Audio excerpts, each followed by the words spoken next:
तो ना तलवार निकालो, जब तोप मुकाबिल हो तब अखबार निकालो। अकबर इलाहाबादी की ये पंक्तियां आजादी के परिदृश्य में बिल्कुल सटीक बैठती हैं।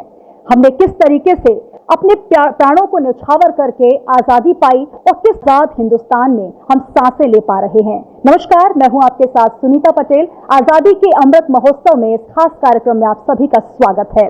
और इस वक्त हमारे साथ एक ऐसी शख्सियत हैं जिन्होंने आजाद हिंदुस्तान से लेकर अब तक के तमाम परिदृश्यों में एक ऐसी इबारत गढ़ी है, क्योंकि एक छोटा सा प्रयास था कि किस तरीके से पूरे हिंदुस्तान में जिस तरीके से आजादी मिली और अंग्रेजों से लोहा लेने वाले जो हमारे वीर सेनानी थे, उन्होंने किस तरीके से इस लड़ाई को लड़ा, किस तरीके से अखबार निकाले गए और इन अखबारों को कैसे संग्रहित किया जाए ताकि आज की पीढ़ी और आने वाली पीढ़ी इससे लाभान्वित हो सके। हमारे साथ इस वक्त मौजूद हैं विजय दत्त श्रीधर जी, जो कि माधवराव सप्रे संग्रहालय के संस्थापक हैं। सर, बहुत स्वागत है आपका। नमस्कार जी, धन्यवाद। और आजादी के अमृत महोत्सव में आपका हम बहुत बहुत स्वागत करना चाहते हैं वीआईपी न्यूज के माध्यम से। सर, जिस तरीके से आपका अनुभव रहा है आजादी की, अगर हम बात करें, बहुत ही कठिन परिश्रम के बाद, बहुत सारे ऐसे प्रयासों के बाद आजादी मिली है जिसमें आज और हम इस आजाद हिंदुस्तान में बैठकर बातें कर पा रहे हैं। वो अनुभव हम आपसे जानना चाहेंगे। किस तरीके से पत्रकारों ने, किस तरीके से हमारे जाबाजों ने और किस तरीके से आजाद हिंदुस्तान में हम जिस तरीके से कदम रख रहे हैं, हमारे मां भारती के वीर सपूतों ने जो योगदान दिया है, उस योगदान पर आपकी एक चर्चा। देखिए, आज़ादी की लड़ाई जिन कलमकारों ने अपनी कलम के माध्यम से लड़ी, यह कोई एकांगी लड़ाई नहीं थी, यह बहुआयामी थी।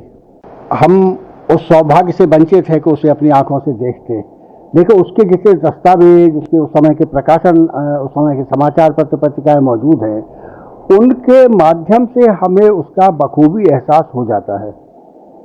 भारत की आज़ादी की लड़ाई, जैसा मैंने पहले कहा, एकांकी नहीं थी। यह राष्ट्रीय नव जागरण आंदोलन का एक हिस्सा थी और राष्ट्रीय नव जागरण आंदोलन पूरे समाज के समग्र विकास पर केंद्रित था। इस नव जागरण आंदोलन के 4 पक्ष थे। पहला पक्ष था राजनीतिक आज़ादी। पहले हमारे यहाँ यवन और दूसरे जातियां आई, उन्होंने आक्रमण किया और हिंदुस्तान पर कब्जा कर लिया, और बहुत कई जातियां ऐसी थी जो आए, कब्जा किया, फिर यहीं बस गए। और फिर उसी का आखिरी जो तारतम्य था वो ईस्ट इंडिया कंपनी में के माध्यम से अंग्रेजों ने किया। फ्रांस और डच, पोर्तुगीज, ये तरह कई देशों, यूरोपीय देशों के लोगों ने यहाँ उपनिवेश बनाए भारत में। एक पक्ष ये था कि इनसे हमें अपनी आज़ादी हासिल करना है, इसलिए कि स्वतंत्रता से बढ़ के कोई वरदान नहीं होता है और पराधीनता से अधिक विकृत कोई अभिशाप नहीं होता है। छोटे से उदाहरण से देख लें, हम लोग अपने घरों में कई बार पिंजरे में मिट्ठू रखते हैं, बड़े प्यार से मिट्ठू को पालते हैं, उसको चने खिलाते हैं, मिर्ची खिलाते हैं, और वो भी हमसे घुल मिल जाता है। लेकिन जिस दिन आपका उस पिंजरे की फटकी यदि खुली रह गई तो तुरंत वो बाहर निकल के वो आकाश में उड़ जाता है, क्योंकि आज़ादी सबको प्रिय होती है और संभवतः कोई भी अच्छे से अच्छी आपको वस्तु उसके बदले मिल रही हो तो भी लोग स्वीकार नहीं करते हैं, करना भी नहीं चाहिए। तो हमारे यहाँ नव जागरण आंदोलन चला और इसके साथ साथ अखबार भी चले। तो ये भी कह सकते हैं कि भारत में राष्ट्रीय पुनर्जागरण या राष्ट्रीय नवजागरण का आंदोलन और भारत की पत्रकारिता एक साथ चले हैं, आगे बढ़े हैं और एक दूसरे के साथ कंधे से कंधा मिलाकर इन्होंने सहयोग भी किया है। अब हम पहले बात करें समाज सुधार की। उसके बड़े सूत्रधार पुरोधा थे हमारे राजा राममोहन राय, जिन्होंने सती प्रथा जैसी अमानुषिक, जो हमारे यहाँ कुरीति थी, मानसिक व्याधि और बीमारी की तरह थी, वो उसका समूल नाश करवाया उन्होंने, उसके खिलाफ कानून बनवाया और उस पर रोक लगवाई। वो समाज सुधार का एक बहुत बड़ा कदम था।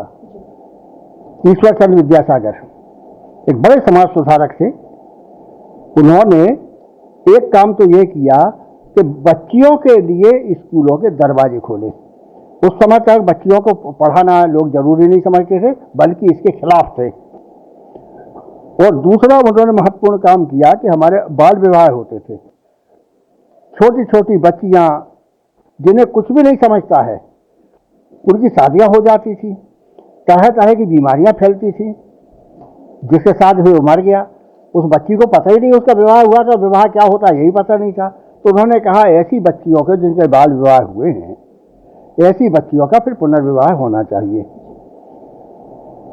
ऐसे अभियान उन्होंने चलाए। उनका बहुत अपमान करते थे लोग, मतलब सड़क चलते हुए कचरा फेंक देते थे, लेकिन वो अपने अभियान में लगे रहे, अंततः सफल हुए और एक परिदृश्य बदला। आज हम यदि देखें, उसके 150-200 साल बाद हम ये अंदाज करें, तो हम ये महसूस कर सकते हैं। आज हमारे यहाँ आपकी किसी ग्रामीण सूची को उठाकर देख लीजिए, उसमें लड़कों से ज़्यादा लड़कियां स्थान पाती हैं। यह उन्हीं महापुरुषों की देन है जिन्होंने अपने आप को बहुत कष्ट भोगा, तकलीफ भोगी, प्रताड़ना झेली, लेकिन अपने लक्ष्य को पूरा करके आए, क्योंकि लक्ष्य पवित्र था और देश के समाज के हित में था। तो ये समाज सुधार के आंदोलन। ईश्वर चंद्र विद्यासागर ने भी पत्र पत्रिकाओं में लिखा और निकाले। राजा राम मोहन राय ने तो फारसी का पहला अखबार ही हिंदुस्तान में उन्होंने निकाला था। फिर बांग्ला और हिंदी का बंगदूत नाम का अखबार निकाला था। तो ये लोग क्या करते थे कि वो जिस विचार को लेकर आगे बढ़ रहे थे, जिस अभियान को आगे बढ़ाना चाहते थे, उसके बारे में पहले अपने पत्र पत्रिकाओं में लिखते थे और जनता को उससे अवगत कराते थे। हम राजनीतिक आजादी की बात करें, लोकमान्य तिलक 1857 की क्रांति, बल्कि हम मध्यप्रदेश के हिसाब से देखें तो हमारे यहाँ तो जो बुंदेलखंड वाला इलाका है, जिसके कई जिले मध्यप्रदेश में हैं, कई जिले उत्तर प्रदेश में हैं, बुंदेलखंड में तो 1842 में ही एक विद्रोह हो गया था अंग्रेजों के खिलाफ। तो अंग्रेज लोगों का दमन, उनकी कुचालें, उनकी कपट की नीतियाँ इतनी खराब थीं, इतनी ज़्यादा वो प्रताड़ित करने वाली थी, इतनी ज़्यादा वो कहना चाहिए व्यक्तियों का हनन करने वाली थी, मानवाधिकारों का उल्लंघन करने वाली थी। वो इंसान को इंसान ही नहीं समझते थे। तो उसके खिलाफ हमारे यहाँ उन अन्याय अत्याचारों के खिलाफ बुंदेलखंड में विद्रोह शुरू हुआ। इतिहास में उसे बुंदेला विद्रोह के नाम से जाना जाता है। मध्य प्रदेश का वो तट जो नर्मदा के तटवर्ती इलाके हैं, वहाँ वो विद्रोह बहुत हुआ। नरसिंहपुर जिले में बहुत सारी जगह हुआ, हीरापुर में हुआ, चावरपाठा में हुआ, वहाँ चरखारी में हुआ, बहुत बड़े इलाके में विद्रोह था। लेकिन अंग्रेजों ने किसी तरह से, और अंग्रेजों ने इसको दबाने में जो सबसे बड़ा उनको साथ मिला वो ये भारतीयों का ही मिला। हमारे ही लोगों ने प्रलोभन में आके हमें जागीरदारी मिल जाएगी, ये हट जाएगा तो हम राजा हो जाएंगे, या हमें ये फलाने ये उपाधि मिल जाएगी, या दीवानी का अधिकार मिल जाएगा। इस स्वार्थ में उन्होंने अपने लोगों से, भारतीयों से, अपने भाइयों से विश्वासघात किया, उनकी पीठ में छुरा भोंका और गुलामी का शिकंजा कसवाने में उनकी बड़ी भूमिका रही। इस तरह की बहुत होती थी। तो पहला विद्रोह हमारा इस तरह से। एक विद्रोह यहाँ 1924 में सीहोर में हुआ, कायदे से वो नरसिंहगढ़ का विद्रोह है। नरसिंहगढ़ के राजकुमार थे कुंवर चैन सिंह, उन्हें निरस्त करके गिरफ्तार करने की योजना थी अंग्रेजों की, क्योंकि उन्होंने अंग्रेजों से मिली भगत करने वाले दीवान को मौत के घाट उतार दिया था। तो उन्हें कोशिश की, उनकी 2 तलवारें कमर में बंधी थी। अंग्रेज ने कहा भाई आपकी तलवार तो बहुत अच्छी, दीजिए।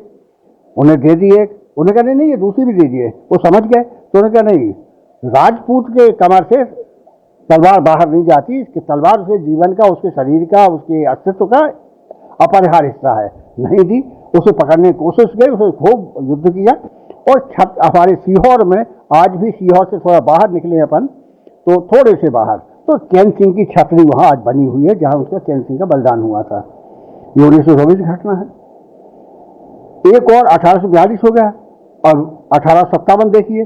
तो उस विद्रोह में भी सबसे ज़्यादा जो क्षेत्र आया है, वो क्षेत्र हमारे उत्तर प्रदेश का भी रहा है, ये रहा, लेकिन मध्य प्रदेश का भी बड़ा हिस्सा था। और जो वीरांगना रानी लक्ष्मीबाई, उनका तो बलिदान ही 18 जून को ग्वालियर में हुआ था, 18 जून 1858 को।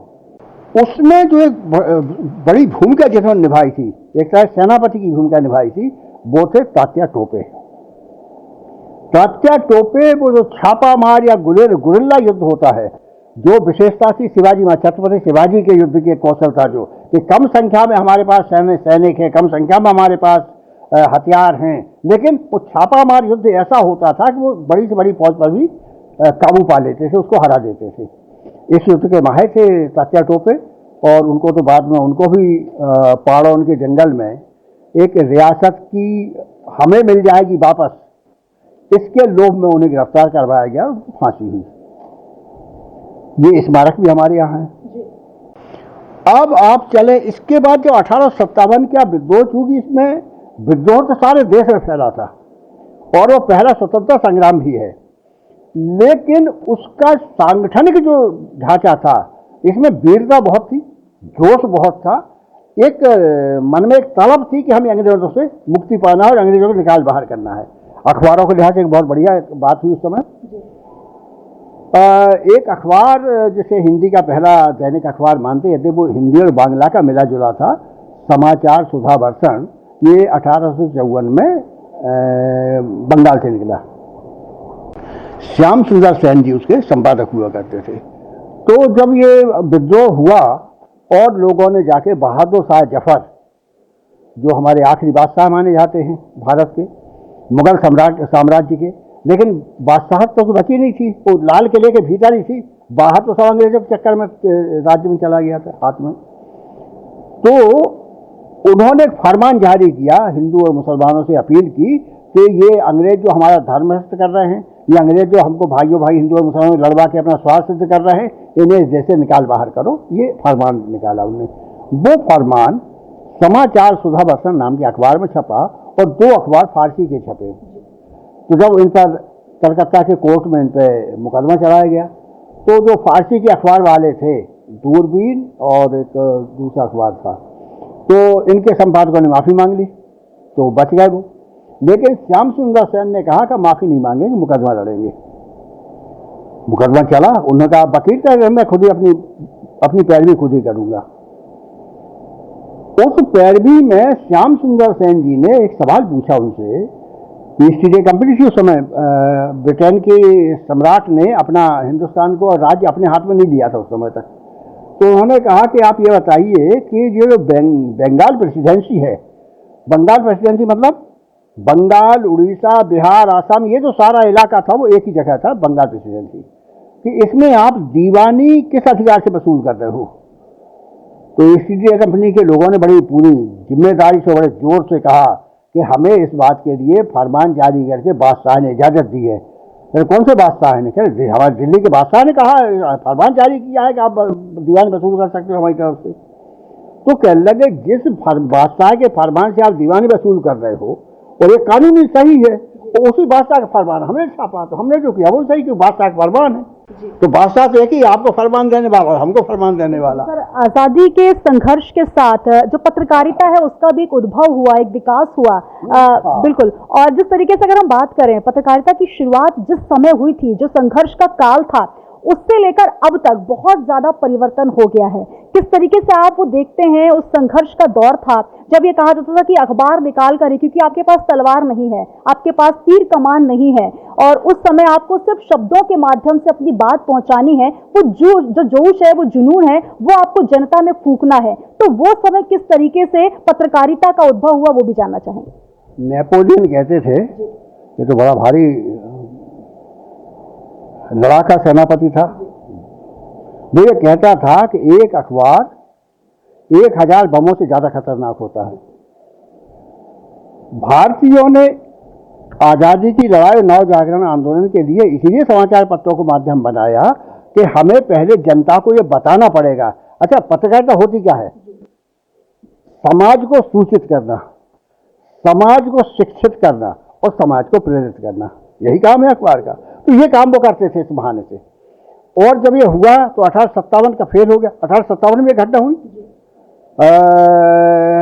मोहम्मद बाकर एक अखबार, दिल्ली अखबार के संपादक थे, और बेदार वक्त जो बहादुर शाह जफर का पोता था, वो उसके प्रकाशक और मालिक थे।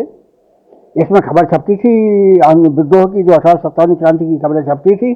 तो जब अंग्रेजों ने दिल्ली पर कब्जा कर लिया पूरी तरह, तो मोहम्मद बाकर को गोली मार दी गई थी। वो पहला शहीद है आज़ादी की लड़ाई के लिए, पत्रकारिता में शहीद होने वाला पहला संपादक है मोहम्मद बाकर। ऐसे आप सोच सकते हैं कि कैसे रास्ता बढ़ता है आगे। संपादकों का जिक्र किया आपने, तो मुझे याद आता है जो इलाहाबाद से एक जो उर्दू साप्ताहिक निकलता था 1905 से, स्वराज, उसका जिक्र करना बहुत जरूरी हो जाता है क्योंकि उन संपादकों ने बहुत कठोर परिश्रम किया, या यूं कहा जाए उनको कारावास मिला, काला पानी मिला, लेकिन उन्होंने लिखना नहीं छोड़ा, निष्पक्ष पत्रकारिता की। और यही वजह है कि शब्दों के बल से, शब्दों के वजन के माध्यम से आजादी में अपनी बहुत बड़ी भूमिका जो है उन्होंने निभाई। वो जाना चाहेंगे। उससे पहले एक समय आता है जब ये अंग्रेजों ने जब हमारा पहला स्वतंत्रता संग्राम असफल हो गया तो उन्होंने दमन और प्रताड़ना के लिए बड़ी क्रूरता अपनाई थी, मनोबल तोड़ दिया था। इस मनोबल को पुनः जागृत करने का काम लोकमान्य बाल गंगाधर तिलक ने किया, और तिलक महाराज ने ही नारा दिया था स्वराज हमारा जन्मसिद्ध अधिकार है। तो सोई हुई जनता को झकझोरने का काम, जैसे तालाब का पानी शांत स्थिर है, शांत है, आप उसमें कंकड़ फेंक दीजिए, पत्थर फेंक दीजिए तो लहरें उठने लगती है। तो वो आज़ादी की लहर उठाने का काम लोकमान्य तिलक ने किया। उनका अखबार का नाम था केसरी, जो 4 जनवरी 1881 को पूना से निकला था, और अंग्रेजी का मराठा भी निकाला था। तो ये यहाँ से हुआ। उस धारा को मध्य प्रदेश में या हिंदी क्षेत्र में उस धारा को लाने वाले थे तिलक महाराज की उस क्रांतिकारी विचारधारा को लेकर आने वाले थे पंडित माधवराव सप्रे, जिन्होंने हिंदी केसरी निकाला था नागपुर में, और वो पहले संपादक थे जिन्हें राजद्रोह के आरोप में गिरफ्तार किया गया था। ये 1908 की बात है। लेकिन तिलक महाराज ने जो चेतना जगाई उसका कई जगह परिणाम उसके सामने आने लगे। आप जिस अखबार का जिक्र कर रही हैं वो दीपावली के दिन या दीपावली के आसपास सन 1907 में इलाहाबाद से निकला। अब उसका नाम प्रयागराज है, वैसे उसका असली नाम प्रयागराज ही है। तो उस शांति नारायण भट्टागर उसके संपादक थे। इस अखबार के कुल मिला के 2.5 साल जीवित रहा। 75 अंक साप्ताहिक अखबार था, उर्दू का था, 75 अंक निकले। 8 संपादक हुए, जिनमें से 6 संपादकों को 94 वर्ष 120 दिन की कैद की सजा हुई, जिनमें से 2 को काला पानी की सजा हुई। एक विज्ञापन भी छपा था, उसी सिलसिले में छपता था। वो था कि उर्दू स्वराज के वास्ते एडिटर की दरकार है जो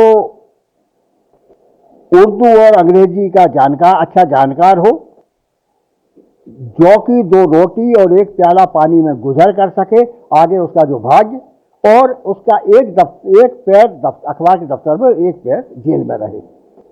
और ऐसे एक के बाद एक 8 संपादक हुए, और जिनमें से 6 को उनकी तस्वीर शाहजहां भट्टा की तस्वीर लगी है। दुनिया के इतिहास में ऐसा दूसरा उदाहरण नहीं था जो स्वराज ने पेश किया पत्रकारिता के इतिहास में। ये होता, लेकिन इन सारी गतिविधियों से एक चीज होती थी कि चेतना जागृत होती जाती थी। और बंग भंग जब हुआ हमारे 1905 में, लॉर्ड कर्जन ने जब बंगाल के 2 टुकड़े कर दिए, ईस्ट बंगाल, वेस्ट बंगाल, और एक टुकड़े इसलिए किए तो उसके खिलाफ बंगाल में चेतना बहुत थी और क्रांतिकारी चेतना थी। वहां के लोग सशस्त्र क्रांति भरोसा करते थे, काली के पूजक थे। तो बंगाल, हाँ, तो तब वहां से हुआ, उन्हें 2 टुकड़े कर दो, उसकी एकता भंग हो जाएगी। उसके पीछे एक बदनीयती भी थी, वो ये थी कि एक हिस्सा मुसलमान बहुल हो जाएगा, एक हिंदू बहुल हो जाएगा, तो इनका ये जाति और सांप्रदायिक आधार पर भी इनका विभाजन हो जाएगा। वो बीज तो बहुत दिनों से बो रहे थे, हमारे उसका परिणाम आकर भुगत रहे हैं हम लोग। तो ये तो उसका किस्सा हुआ। लेकिन फिर तिलक महाराज ने, चाफेकर बंधुओं ने प्लेग के मामले में प्लेग अफसर की हत्या कर दी, और तिलक महाराज ने अपने संपादकीय में चाफेकर बंधुओं के जो काम है उसको सही ठहराया। उन्होंने कहा कि यदि आप सुनवाई नहीं करोगे, यदि आप अपनी जिम्मेदारी ठीक से नहीं निभाओगे, यदि आप जनता को बिल्कुल अपने हाथ में छोड़ दोगे, तो फिर जनता क्या करेगी? जनता के रिएक्ट करेगी, जनता प्रतिक्रिया करेगी, जो किया तो किया, आपने अपना काम नहीं किया ठीक से, इसी गुस्से में वो कर दिया। तो 6 साल की सजा हुई थी। उस 6 साल की सजा में वो मांडले की जेल में रहे, मतलब बर्मा में है आज वो। और वहाँ उन्हें गीता रहस्य जैसा महान ग्रंथ रचा, जिसके मराठी का ग्रंथ है वो, और मराठी में गीता पर सबसे अच्छी टीका मानी जाती है। उसका हिंदी अनुवाद सप्रे जी ने किया था, और हिंदी अनुवाद इसमें लोकप्रिय हुआ, आज तक वो चल रहा है। 40 संस्करण निकले उसके, किसी किताब के 40 संस्करण निकले, ये बहुत भाई 100 साल से ज़्यादा हो गए, 110 साल करीब होगा उसको छपे हुए। हाँ, सर माधवराव सप्रे जी का जिक्र आप कर रहे हैं, लोकमान्य तिलक जी के विचारों से प्रेरित थे और मूर्धन्य पत्रकार, साहित्यकार और एक बहुत ही विशाल हृदय जिसको कहा जा सकता है कि एक बहुत बड़ी प्रेरणा के साथ वो काम कर रहे थे। संपादक थे, स्वतंत्रता संग्राम सेनानी थे और उसके बाद जिस तरीके से उन्होंने अपना योगदान दिया, बाल गंगाधर तिलक जी का जिक्र हम कर रहे हैं, स्वराज का नारा लेकर वो आए और सप्रे जी ने जिस तरीके से उस दिशा में प्रयास किया, उसके बाद हम संग्रहालय में देखेंगे सप्रे जी के तमाम जो बुक्स हैं जो उनके संग्रहालय में रखे हुए हैं वो भी हम आपको दिखाएंगे। लेकिन सर से जान लेते हैं सप्रे जी का जो योगदान रहा। देखिए, माधव सप्रे एक ऐसे मनीषी थे जिन्हें हम कह सकते हैं निष्काम कर्मयोगी। वो हमेशा पीछे रहते थे, कभी आगे नहीं आए। आगे नहीं आए मतलब वो कभी मंच पर नहीं बैठे, किसी पद को ग्रहण नहीं किया, और इसलिए वो कहते थे साधक को हमेशा पृष्ठभूमि में रहना चाहिए और अपने काम करते रहना चाहिए। और उनका एक बहुत बड़ा योगदान था हिंदी में अर्थशास्त्र की शब्दावली, ये माधवराव सप्रे की देन है। ये हिंदी में अर्थशास्त्र की सबसे पहले शब्दावली माधवराव सप्रे ने रची। माधवराव सप्रे ने हिंदी केसरी, हिंदी ग्रंथमाला, ऐसे अखबारों के जरिए हिंदी के साहित्यकों और हिंदी की में जाति चेतना, उस समय जाति मतलब नेशनल के लिए जाति शब्द चलता था पहले, बाद में ये राष्ट्रीय शब्द आया। हाँ, ये अंबिका प्रसाद वाजपेयी की देन है। तो इसके पहले हमारे यहाँ इसके लिए नेशनल के लिए, नेशनलिटी के लिए जाति शब्द चलता था, फिर वो राष्ट्रीय बना। ये लोग जो करते थे काम, वो ये कि लोगों की चेतना को झकझोरते थे। उनके मन में जो एक भय था, जैसे गांधी जी ने क्या किया, गांधी जी 1915 में जब भारत लौटे तो वो दक्षिण अफ्रीका में एक बड़ी सफलता के साथ लौटे थे, सत्याग्रह की सफलता। दुनिया पहली बार देख रही थी कि ये सत्य और अहिंसा पर आधारित भी कोई संग्राम हो सकता है। तो जब यहाँ से गए थे, वो तो एक वकालत के लिए गए थे, एक अब्दुल्ला साहब की कोई कंपनी थी उसके लिए, लेकिन वो लौटे तो यहाँ से गए थे वो बैरिस्टर M.K. गांधी, और जब लौटे तब वो कर्मवीर गांधी हो चुके थे। उन्होंने इतना गजब का काम किया, सारी दुनिया आश्चर्यचकित होकर देख रही थी कि कोई एक हाड़मांस का पुतला ऐसा भी हो सकता है। वो किया, वहाँ से लौटे, और जब लौटे तब तक हमारे यहाँ 6 साल की सजा काट के हमारे क्या नाम तिलक महाराज जी 1916 में वापस आ गए थे। इन दोनों का साथ बहुत कम समय का रहा है, मिलना जुलना ये। लेकिन तिलक महाराज का जो जनता पर प्रभाव था वो बहुत अमिट था और बहुत अद्भुत। इस देश के लोग उन्हें बहुत पसंद करते थे। स्वयं जब उनका निधन हुआ था तो गांधी जी ने भगवान तिलक कहा था। ब्रिटेन का एक संपादक था सिरोल, उसने तो तिलक महाराज को कहा था father of Indian unrest, Bharat में अशांति के जनक। अब उनके लिए अशांति थी, हमारे लिए स्वतंत्रता संग्राम था। ये तिलक महाराज की भूमिका। और जब अंग्रेजों ने कहा कि भाई हम इकट्ठे नहीं होने देंगे, धारा 144, तो उन्होंने गणेशोत्सव शुरू कर दिया। तो हम भगवान गणेश की आरती गा रहे हैं, अब इसमें तो इकट्ठे होने दोगे। तो तभी के लोगों ने निकाले अपने अपने ढंग से। जब गांधी जी आए तो गोखले जी, गोपाल कृष्ण गोखले, जो उनके राजनीतिक गुरु मानते थे वो, तो गोखले जी ने कहा कि मिस्टर गांधी, आप हिंदुस्तान में सक्रिय होने के पहले हिंदुस्तान के जनमानस को समझिए। तो जनमानस को समझने के लिए गांधी ने यात्रा शुरू की। अब आज हम यही देखें तो हमारे यहाँ तो छुटभइये नेता होते, वो बड़ी बड़ी गाड़ियों पर चलते हैं, बल्कि बड़ी जितनी बड़ी गाड़ी, जितने ज़्यादा आसपास भीड़ भाड़ और उनके वो बैन वो लगते हैं, फ्लैग्स और ये सब, वो अपने आप को उतना बड़ा समझते हैं। लेकिन गांधी जी तो तीसरे दर्जे में बैठते थे, जनता के बीच में रहते थे, इसलिए जनता की नब्ज पर सबसे जानदार, सबसे जोरदार यदि पकड़ किसी की थी तो महात्मा गांधी की थी। और बहुत से आंदोलन जो है गांधी जी के नाम है, असहयोग आंदोलन, जो दांडी यात्रा है महात्मा गांधी ने निकाली। उसके बाद एक पूरा क्रम चल पड़ा और कहीं ना कहीं सत्य अहिंसा का जो एक नारा उन्होंने दिया कि किस तरीके से आप सिर्फ और सिर्फ भाले तलवारों से नहीं बल्कि आप अहिंसा के माध्यम से भी आज़ादी को हासिल कर सकते हैं। सर, अगर कि जिस तरीके से हम बात कर रहे हैं माधवराव सप्रे संग्रहालय, जहां पर वो तमाम वृत्तांत हैं, वो तमाम संग्रह की हुई वस्तुएं हैं या फिर पत्र पत्रिकाएं हैं जो कि जर्जर अवस्था में हो जाती, लेकिन इसे आपने संग्रहित किया, ये प्रेरणा आपको किस तरीके से मिली? और हम चाहेंगे कि हम वो संग्रहालय भी देखें। पहले आप गांधी के कंट्रीब्यूशन, उनका जो अवदान उसको समझिए। गांधी का अवदान यह है कि जब चंपारण सत्याग्रह हुआ तो गांधी ने उसके जरिए 3, 4, 5 बड़ी उपलब्धियां हासिल की। पहली उपलब्धि, उन्होंने गिरफ्तारी के लिए सजा खुद मांग ली कि हाँ हमने अपराध किया, 2 सजा। तो लोगों के मन से, भारत की जनता के मन से पुलिस का, अदालत का और जेल का डर मिटाया, यहाँ निडर बनाया भारतीयों के, पहला कंट्रीब्यूशन। दूसरा, उनके साथ जो लोग वहाँ जुटे थे उनमें डॉक्टर राजेंद्र बाबू थे, उस समय डॉक्टर नहीं था उनका, डॉक्टर राजेंद्र प्रसाद जो भारत के पहले राष्ट्रपति हुए, और ब्रजकिशोर बाबू, मनोरंजन बाबू, ये बड़े बड़े वकील भी उनके साथ थे, आचार्य कृपलानी, हो गए थे। जब ये वकील लोग बड़े बड़े थे, इनकी बड़ी कामयाब वकील थे, बड़ी ऊंची इनकी फीस हुआ करती थी, इन सबके साथ उन्हें निजी रसोइये आए, इनके निजी सेवक आए। गांधी ने पहली शर्त रखी, हमारे साथ वही रहे जिसका सेवक नहीं होगा कोई, यहाँ रसोइया नहीं होगा। मतलब आपको अपना काम खुद करना पड़ेगा, खुद कपड़े धो, खुद अपने बर्तन साफ करो, नंबर 1। नंबर 2, सबकी रसोई एक, सबका भोजन एक ही रसोई घर में बनेगा और एक साथ बैठ के सब खाएंगे। तो सामाजिक समरसता, एक रसोई घर में खाना पके, भोजन तैयार होगा, एक साथ बैठ के भोजन करेंगे और अपना काम खुद करेंगे। ये दूसरी थी। तीसरा काम उन्होंने ये किया, जब उन्होंने देखा, उन्होंने बयान लिए वहाँ किसानों के, उनने भी लिए, और उन्होंने कस्तूरबा गांधी जी को बुला लिया था उनके साथियों के साथ, सहेलियों के साथ। उन्होंने महिलाओं को बयान दिए। उस समय ये बात समझ में आई कि हिंदुस्तान में गरीबी की हालत कितनी ज़्यादा खराब है।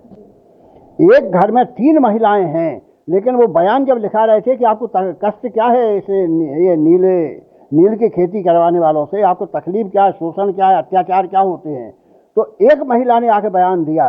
उन्होंने कहा तीनों इकट्ठे आ जाओ। कहा तीनों कैसे आ जाए, जब ये भीतर जाएगी तो ये साड़ी उतारेगी, दूसरी पहनेगी, वो आएगी। तो एक घर में 3 महिलाएं हैं, लेकिन 3 साड़ियां नहीं थी।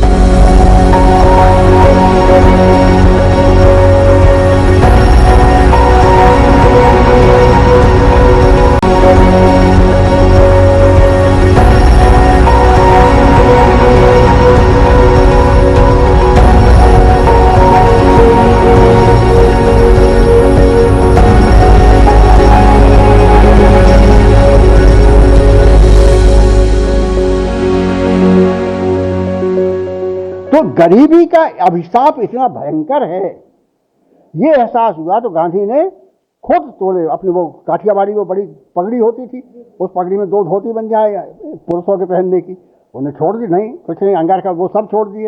एक धोती आधे में पहन देते थे, आधी लपेट देते थे, और यही आखिरी समय तक उनका बाना रहा।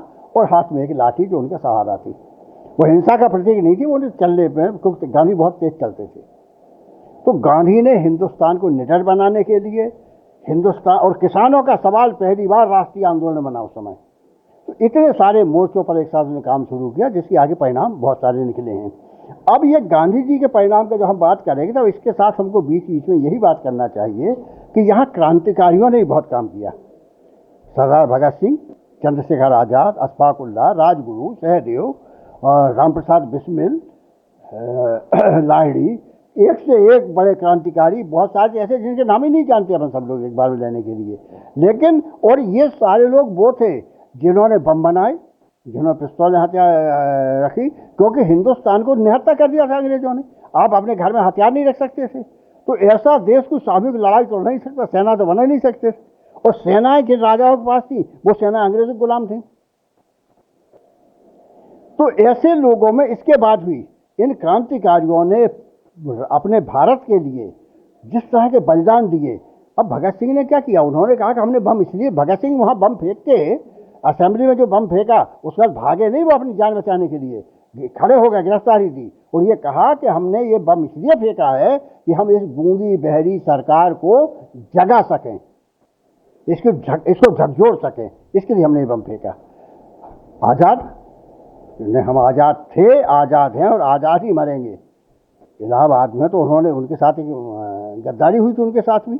हमारे हिंदुस्तान में एक बड़ी बात रही, गांधी ने कहा भी था ये बात कि किसी ने हमको गुलाम नहीं बनाया अंग्रेजों ने, हमने तो खुद अपनी आज़ादी उनके हाथों में सौंप दी तख्तारी में रख के। तो हमारे गद्दार बहुत रहे हैं, और अंग्रेजों में लाख बुराइयाँ हैं, एक बहुत अच्छी अच्छाई थी बड़ी। वो अच्छाई ये थी कि गद्दारों का उपयोग कर लेते थे, लेकिन बाद में उनकी बहुत दुर्गति करते थे। वो जानते थे जो अपने वतन के सगे नहीं, वो हमारे सगे क्या होंगे। भारतवासियों के साथ जो है वो भी इस आज़ादी की लड़ाई में कहीं ना कहीं इन्होंने अंग्रेज़ों का साथ दिया। यही वजह रही कि आज़ादी मिलने में एक लंबा समय जो है वो हमें देखना पड़ा। और जब आज़ाद हिंदुस्तान में हम सांस ले रहे हैं, हमारे साथ श्रीधर जी हैं जो कि बहुत से अनुभव साझा कर रहे हैं। और मुझे लगता है सर कि इतने सारे अनुभव हैं कि जिन्हें हमें लगता है कि एक पटल में साझा करना भी बहुत दुर्लभ है। और इतने सालों की जो गुलामी थी उसके बाद जब आज़ाद हिंदुस्तान में हम यूँ बैठे हुए हैं तो कहीं ना कहीं पत्रकारिता का भी योगदान है। और कहीं ना कहीं उन तमाम, चाहे वो नेताजी सुभाष चंद्र बोस हों और कई ऐसे नाम जो आपने लिए, कई नाम हम नहीं ले पाए, लेकिन वो तमाम अमर बलिदानी हैं जिनको आज हम शत शत नमन करते हैं। और 15 अगस्त 1947 जिसे हम आज़ादी के अमृत महोत्सव के तौर पर मना रहे हैं, आज़ादी का अमृत महोत्सव जब हम भारत का आन बान और शान का प्रतीक तिरंगा फहराएंगे, तब कहीं ना कहीं हमें इन वीर सपूतों को याद करना बेहद ज़रूरी है। और ऐसे वीर सपूतों को हम शत शत नमन करते हैं। आइए, आज़ाद हिंदुस्तान में सांस जब भारत ने पहली बार ली, उन लोगों ने लिया, तब कौन सा अखबार निकला, हम आपको वो भी दिखाते हैं और लिए चलते हैं आपको माधवराव सप्रे संग्रहालय के उस कोने में जहां पर भारत का वो पहला अखबार है। आज़ादी की जो लड़ाई है वो कहीं ना कहीं बहुत सारे वीर सपूतों और बलिदानियों के दम पर हासिल हुई है। आज हमारे साथ श्रीधर जी हैं जो कि लगातार हमें बता रहे हैं कि उस लड़ाई में किन किन का योगदान रहा। और जब बात नेताजी की ना हो तो कहीं ना कहीं आज़ादी का संघर्ष कुछ अधूरा सा लगता है। देखिए, गांधी जी का दांडी मार्च होता है, नमक सत्याग्रह। नमक ऐसी चीज जिसका जिंदगी में हर आदमी के लिए महत्व, चाहे किसी जाति का, किसी धर्म का, धनी है, गरीब है, कैसा है, उन नमक पर भी आपका अधिकार नहीं है। इस बहाने से गांधी जी ने जनता को समझाया कि गुलामी का अभिशाप क्या है। इसकी परिणति क्या होती है? जब 1942 में भारत छोड़ो आंदोलन छिड़ा, उस समय तक यहाँ के जो आंदोलन के, राष्ट्रीय आंदोलन के सारे नेता के जेल में थे। केवल नौजवान लोगों ने उस भारत छोड़ो आंदोलन को सफल बनाया देश भर में। इसके बाद एक और बड़ी चीज़ होती है, नेताजी सुभाष चंद्र बोस, जो भारतीय नेताओं में शायद सबसे ज़्यादा मेधावी और प्रखर चेतना के धनी थे, उन्होंने आज़ाद हिंद फौज का नेतृत्व संभाला और अंग्रेजों के खिलाफ सशस्त्र संघर्ष की शुरुआत की। भले ही प्रतीक है, लेकिन उसका बहुत बड़ा महत्व है, क्योंकि वो सिंगापुर जब उन्होंने शुरू किया था तो वो तो एकदम भारत की सीमा तक आ गए थे, एक बात। और उनसे अधिक साहसी और सेना, मतलब एक अच्छा संगठनकर्ता कैसे होता है, वो नेताजी सुभाष चंद्र बोस के रूप में हमारे सामने है। और उनके उस संघर्ष ने भी अंग्रेजों को कहीं ना कहीं झकझोर दिया था।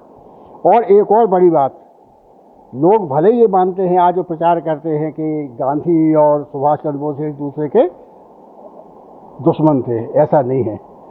गांधी जी उन्हें अपना बागी बेटा कहते थे। घर में नहीं बच्चे विद्रोह कर जाते हैं, गांधी जी उन्हें बागी बेटा कहते थे।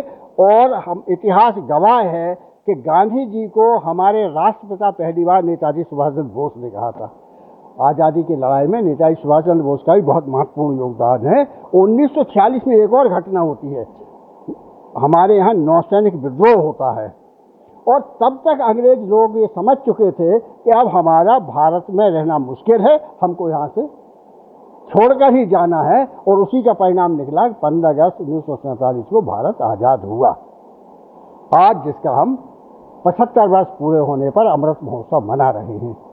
बिल्कुल, तो आज़ादी का अमृत महोत्सव जो कि हम मना रहे हैं और आन बान शान के साथ तिरंगा हम फहराएंगे। और यही आप सभी से अपील है कि अपने घरों पर तिरंगा भी ज़रूर फहराएं, क्योंकि ये 3 रंग जो हैं ये हमें इतनी आसानी से प्राप्त नहीं हुए हैं। ये 3 रंग जो हैं हमें प्राप्त हुए हैं उन बलिदान सपूतों के बलिदानों की वजह से, जो कि माँ भारती के लिए उन्होंने अपने प्राणों की बलि दे दी, न्यौछावर कर दिया। और ऐसे ही अमर